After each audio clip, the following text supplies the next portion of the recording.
The Jordan Institute our mission is to provide international cultural awareness to the campus community through on-campus and international programming. I'll mind you, international programming, which then brings us to Puerto Rico. It was through the Jordan Institute that we took 10 people to Mariana, Macau, 2 advisors, a former student, and 7 students at upper-level classes from various backgrounds. Emphasis was placed on us not saving people, and the fact that many times volunteers are more hassle, trouble, and draining than helping, and that to be a leader and to be a servant leader, we must first listen, observe, and reflect. That our responsibility does not end when we leave the island, just because our immediate project is over, the people of Puerto Rico, and in any disaster, will be working through this for decades. There will always be something to do. Maintaining the connection, we come full circle by inviting our community collaborators to Texas A&M. That was Luis Rodriguez and Christine Nieves.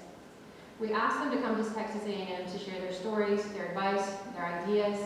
We had a mini residency where we took them into musical classrooms, sociology classrooms, disaster recovery, architecture classrooms, while at the same time we were creating space for direct interaction with our students and with Luis, who shared one of his songs that he had composed with our students and taught them how to play it. This culminated in a university event where Christine and Luis both spoke, and Luis performed his music on stage with our students. While we all may not be able to travel or to serve directly, we all have a part to play. I would now like to share the most important part of this conversation. I don't want it to be my voice, I want it to be the students' voices, because as a member of the university, the students are the most important part of that. So we can play the video.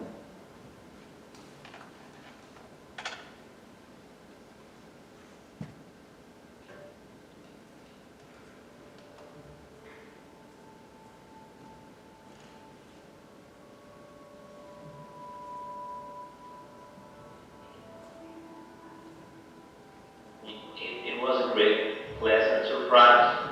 I actually was very happy to, find out they were coming to Puerto Rico. And even before that, the fact that some of these people reached out to us and offered help when we were going through the worst of it, it was really impressive. And, I'm very thankful, very grateful. Before going to Puerto Rico, I've seen that they kind of just wanted help in a sense of they wanted to receive the help that they weren't receiving. And while that is true, I think they also just wanted to be able to tell their story to others so that people can gain a perspective of truly what happened there, to be able to gain more attention and to be able to get more people to really understand. And so I guess the biggest takeaway for me was that this is the situation that they're living in right now, and they need a lot of assistance, and it's not that they're not capable of doing it on their own, it's just that it's a really, really big problem, and the U.S., despite Puerto Rico being a part of the United States, they've not been given the same resources that other places in the U.S. have been. We're going to put some solution on the walls, and kill them all, and then we're going to repaint. I'm sorry, who's that? Okay, sorry. There's Corey. Shape capital solutions. You think that whenever you're going to go serve someone, you're going to go be a savior, you're going to change their lives, but you're really not. You go there and you say, how can I help? What can I do for you? And then you do whatever it is. My name's KJ. Hey, hi KJ. Would you like to tell us what you've been doing here? Past statements? Okay, so I've been here since sometime in November, doing pretty much whatever they need done. I've started out cleaning dishes in the kitchen, dropping off trash.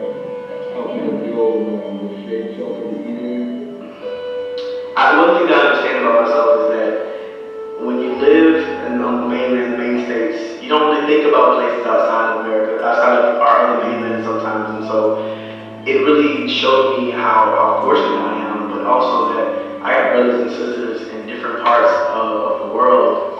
We went to go visit the community, and we went to this one house. I don't remember her name. They had 2 houses, and so everything was completely down. And like the people in her neighborhood told her, if you're in a lead like that, they're not going to give you money because they're going to say that there's nothing there, like there's nothing there. So they had to pick him up like her and her son, and some people in the neighborhood like helped her pick up like just the frame, like literally just like very, very little pieces of wood to say that there was a house there. The country isn't giving them money to help fix their houses. Like, where are these people supposed to live? Like, sorry. It's almost hard for us to like kind of have conflict or argue with each other on things because the problems that we were like looking at with the people there were so much bigger than the problems that we were facing for just that week. So, you know, it wasn't anything like hanging out, you know, like fighting over charter space or anything like that, because you think about it while you're there, you're like, yeah, I don't have charter space, but these people haven't had like, you know, clean water or, you know, electricity at all. The chance to get to meet new people, to meet activists, to meet elders in the community was really, really gratifying for me. Like I mentioned before, sharing the culture with my friends firsthand and seeing them enjoy food, the sights, and the people practicing the language, that was a really unique experience. Being able to point, you know, at everything and say, like, this is the history of this, or hey, this is what that means, or this is the national symbol for X and Y, and being able to just guide them and deepen their appreciation. I repeated this multiple times to the people that went on the trip, but I learned how to be a servant and how to be a helper, how to go to a community and just be honest and open and ask what they need and give that to them in any way that I can, or find a way to give that to them, instead of coming in and saying, I have this knowledge, I have, you know, this thing that I can give to you, you need this, you need me. That's not what it was about, and it's really not what serving should be about. And I needed that. I needed to actually have that experience for the first time I think in my life of, you know, approaching a community with humility and saying, I don't know what you need, but I can give, or I will give to you whatever it is that I can. I learned the difference between helping and serving.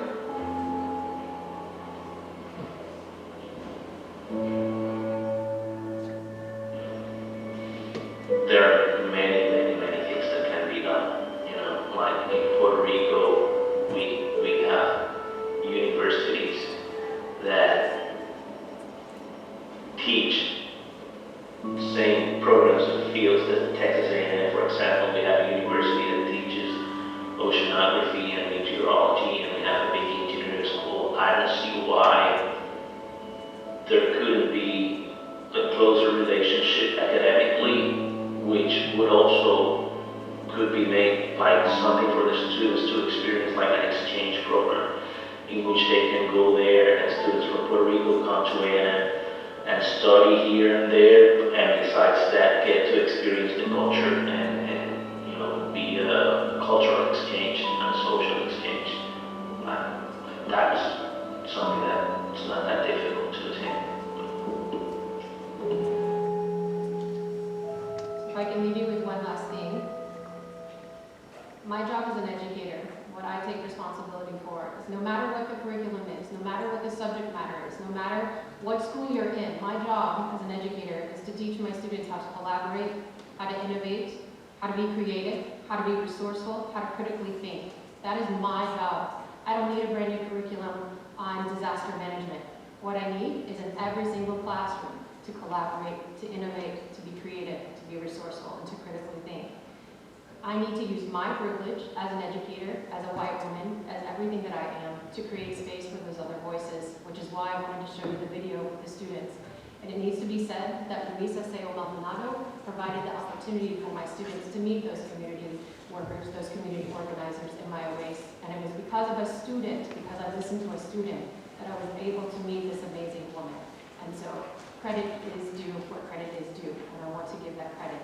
And one last thing, if we can prepare our children for active shooter drills, then we can prepare our children for these types of things. Don't tell me.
Good afternoon, everyone. My name is Ana Roque, and I want to start first by giving a brief summary about Puerto Rico in relation to Hurricane Maria. The Commonwealth of Puerto Rico became an unincorporated territory, or a colony, of the United States in 1898. Within this socioeconomic context, the archipelago of Puerto Rico has confronted an economic and fiscal crisis which has resulted in 45% of the population living below poverty levels, high levels of welfare dependency, and a population decrease of 500,000 people over the past 10 years, primarily due to limited employment opportunities. This, along with laws such as the Jones Act of 1917, the lack of congressional representation, and geographical separation of more than 1,000 miles from U.S. mainland, also influenced in the delay of shipping of goods to the island when most needed. Hence, when Hurricane Maria made landfall in Puerto Rico on September 2017, the catastrophic event, aside from the physical impacts, it popped a bubble that showed the larger economic, political, and social crises that the island has been facing for more than 30 years. As I was preparing for this panel, memories in 2013 came to me as I've been fortunate enough to work with professors that are not merely focused on providing theoretical contributions to their fields, but that have been actively engaging with low-income and marginalized communities across Puerto Rico, the U.S., tribal nations, and Latin America. Also, I was thinking about my experiences working in different branches of the Puerto Rican government, including the Puerto Rico Legislature, City Hall, and the Department of Housing. When Hurricane Maria hit Puerto Rico, I was a shelter administrator in West Puerto Rico. As a 23-year-old with little memories of hurricane experience and zero training for a disaster, I took care of 80 people, including elderly folks, a 3-month-old baby, and 3 dogs. Aside from all the different structural challenges that I faced, which we can discuss in another moment, this experience gave me many lessons, including the importance of interdisciplinary collaborations to bounce forward and achieve a better quality of life. During Maria, additionally to being a shelter, I volunteered with Red Cross, Rubicon, and emerging organizations to provide food, water, and youth activities to alleviate from the stresses of Maria. Nonetheless, the notion that those donations were only a band-aid to the macro-social challenges that we were facing never left my thoughts. Hence, as I was starting my graduate studies at the School of Planning, I was eager to learn about planning methods to make myself available to communities and local governments and provide alternatives that could assist a robust recovery. However, like my grandmother always says, uno propone y Dios dispone, mija. On November 8, 2017, while I was visiting some friends in a near town, bringing them water and having the opportunity to debrief my anxiety and talk about Maria, I received a message from Dr. Marla Perez talking about the opportunity to apply to Arizona State University and finish my graduate studies. After conversations with multiple important people in my life, including my grandparents, and taking my first graduate courses of planning methods under a gazebo because the university was still under repairs, I decided to quit my full-time job in housing and relocate with a group of graduate and undergrad students to ASU. It's been almost 2 years since I moved to Arizona and many things that have happened in this time. But one thing that has given me the most contentment has been the role of faculty supporting projects that are targeted to address Puerto Rico and other countries' sustainability and resilience. As academics, disasters can be viewed as an opportunity to write papers and advance tenure track goals. However, for others that don't share cultural or personal ties to disaster-prone areas, they view it as an opportunity to exchange ideas from earlier events and provide practical solutions that can mitigate their vulnerability. On the other hand, for impacted communities, the university can be viewed as an extractor of knowledge for researchers' personal gain or as an opportunity to collaborate and address community challenge. Here, values and attitudes towards affected communities and impacted communities' needs and wants are key to know which route as researchers we take. I would like to now dive into the multiple ways that faculty and students can be involved in different phases of disaster planning and recovery based on my experiences with communities. In summer 2018, I participated in the RISE workshop in Puerto Rico where I met a community where I met a community leader from a rural barrio, which are smaller legal divisions within municipality boundaries, called Corcovado. Later that summer, as part of a collaboration between ASU and the University of Puerto Rico in Humacao, I had the opportunity to meet community leaders from another barrio, called Mariana, which Corey already spoke a little bit about. Their organizational capacity, collaborations, and overall resilience from these communities made me go back to ASU eager to study the role of social capital in terms of the shared values, trust, cooperation, and different types of networks in facilitating resource gathering to reduce vulnerability in the aftermath of Hurricane Maria and advance community resilience. This figure that you see, sketched by Jan Cordero, represents Puerto Rico's critical moments on the top and the developable social capital of both communities on the bottom, using their community-based organization, which was the basis of my thesis, and we can later discuss what this entails. But this figure is more to present how, although in Puerto Rico, all these macroeconomic situations that I previously presented, these two communities have been using multiple networks to advance their resilience. In these barrios, professors and students from social work, nursing, social sciences, engineering, to mention a few, have sat down with members of the two communities and have worked on various projects that have aided the community's livelihood opportunities. For communities with financial constraints, their social capital can be their greatest resource. Moreover, interactions and collaborations with members of the universities and other sectors provide them validity on their community-based work and opportunities to use events like Maria to advance resilience and sustainability-oriented goals. As a social scientist and a person of color, I see the university as a hub of knowledge to co-create innovative solutions with communities to advance social justice. I see the university as a space where members of a community can knock on a door or send an email and we can serve as advisors based on our research. I see the university as a space where students can use their culinary experiences, such as a capstone, and present them in a community center for feedback and viability of implementation.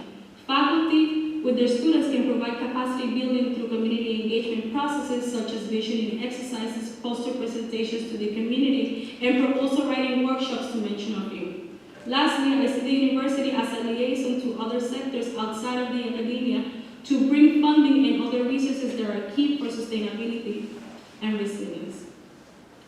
Extreme weather events like Maria will come frequently as the years come on. Today we're here because of Hurricane Maria in Puerto Rico, but next year it might be California with its fires, Arizona with its extreme heat, Chile with earthquakes, East Africa with droughts, or Hong Kong with their typhoons.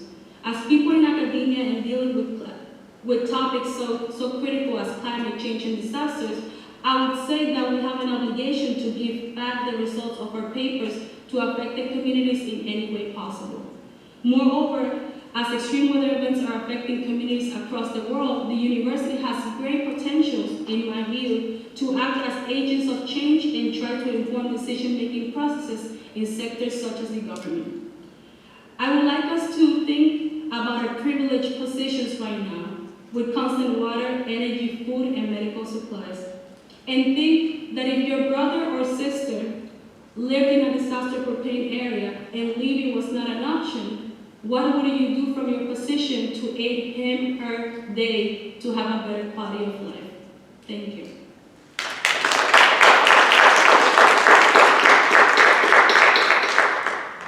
So now let's move on to Lisa Selmo.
Almost. Good afternoon to everybody. Thank you for being with us today. We are going to share our experience from the University Institute for Community Development. First of all, I want to speak a little bit about the Institute. What are the Institute and what are responsibilities? It's a program that offers to students and faculty the opportunity to engage with community leaders, with low-income communities, grassroots communities, integrating their knowledge and their experience from their class in a situation that the community has.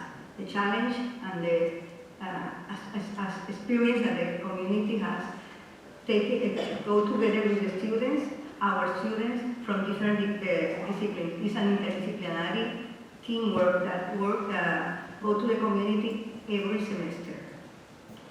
That's the way we do it. We began going to the community, meet with the community leaders, and after meeting with the community leaders, visit all the residents, the neighborhood, the community, asking the people what are their strengths, their difficulty, their challenge, and also learning from the community. One of the objectives of the Institute is to learn from the community, their experience, the way they deal with the different issues, and interchange from the students and from the faculty the technical and scientific knowledge. Since 2003, when we began the Institute, professors from the 4 colleges of the university, engineering, business administration, art and science, agricultural science, decide to integrate this participatory action research service learning experience in their courses. And that courses is available from freshman to graduate students. Some of the activities and the projects that the students have done in the last year are community gardens, health program, community organization and support, engineering design, and other activities, and also working with elderly people. This is a map that presents all the municipalities where the Institute have been working during the past year. After Maria, the university began to work with different communities. First of all, we asked the people from the university, volunteers, community leaders to meet with us a week later, Maria, and decide we will begin with what community. We meet with people from Mayagüez communities and with communities near the university that have been very affected by the Maria. And all the people, faculty, students, and community leaders decide that we should begin with Añasco. Añasco Playa is a community that have 500 families, and they have been affected. The sea and the river go all around the community. We began working with them, visiting all of the families of the community. We delivered supplies, and we received funds from another organization, AMUR, and Brigada del Oeste, and those activities continue every day. We spend 3 weeks at the community, and after we finish the work at the community, Don Crispin and community leaders prepare food for the UIDC team. Then we continue to work with another community, Santa Rosa de Lina, deliver supplies, and Central Igualdad deliver supplies and water filters, and student faculty learn how to prepare stoves and share knowledge with neighborhood. Our professor was Dr. Christopher Papadopoulos, that is here with us. Another professor of the adjunct faculty of the Institute, Professor Marcel Castro, visit Villa Esperanza. It's a community at Toalta that has been severely affected by Maria. And then, after working in those communities, then we go to the center of the island, to Las Indieras, Baja, Alta, Fria. There are 2 big communities, deliver supplies for the theater and music, and we go there during weekends. And at that time we return to the university, and the rain is always our companion. sharing food and solar camps. We visit every family. We receive donations from diaspora and other organizations to share with communities. That's some of the photos that some of the people from other organizations that have been working with us. After a long day, a photo of the team, we have been working, and we continue working with them, working in Las Indieras. And we've received support from our graduate students to share with the community leaders in Las Indieras. And students pay attention and hear and serve. For us, it was the most important in the visit of all the communities. We have to share with the families, we have to hear what they have to send to us. And always they send, well, thank you, we are alive. That's the answer when we began our visit. Then our team moved to La Tarea municipality and the urban area, and we received support from Fundación Alborada and from another Solidus NGO. And Montel and Solidus were part of our team and support team. Then we came again to Mayagüez, to El Seco, Buena Vista, and in those communities not only they deliver goods but also music and sharing with this near December we are preparing to Christmas time. Another experience was in Luis Belvis Elementary School. The students from elementary school in North Carolina sent support message to the students of that community. It's near the university, Kennedy Candelaria Carmen Public Housing Community. And then at the end of the semester, the students from Segundo Luis Belvis sent message to North Carolina students. They are showing their art. Donation was received from Wisconsin and celebrating at the end of our work, celebrating Solidarity team, moving to Almira's professor volunteers our team, activities for all, drama, plays, and happenings. The Barrielas began early in the morning until night, and what are the challenges that we can confront and the deficiencies? Lack of vision of the institutional administration to evaluate the possibility that those activities be part of the curriculum. Recognition of the work done by faculty to motivate others, faculty to integrate in relief response, and bringing support to the teams. Health issues at the communities and lack of governmental response, especially for elderly people, and difficulties to coordinate governmental services. Our dreams, Dear Bryce team beginning with UPR and continue with the consortium to have communities, municipalities assigned to the different university campus to serve the communities and to prepare to continue to be Puerto Rico a nation of resilience. Thank you.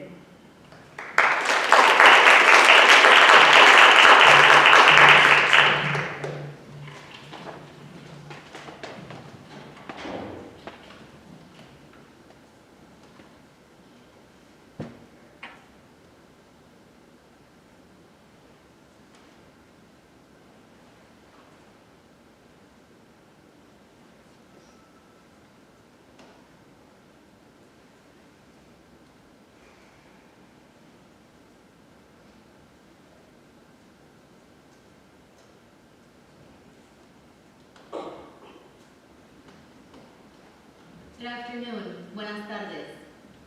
My name is Angelica Valdez, and as my presentation title says, I'm going to be reflecting on community. We've been talking about communities, and I would like for us to reflect a little bit more about what that means, who they are, who we are, and how that works together.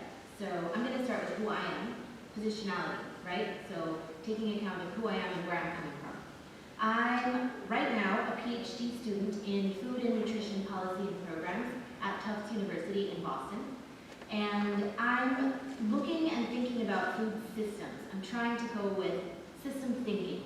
That's where I think that I'm going to be making an inroads with my own work.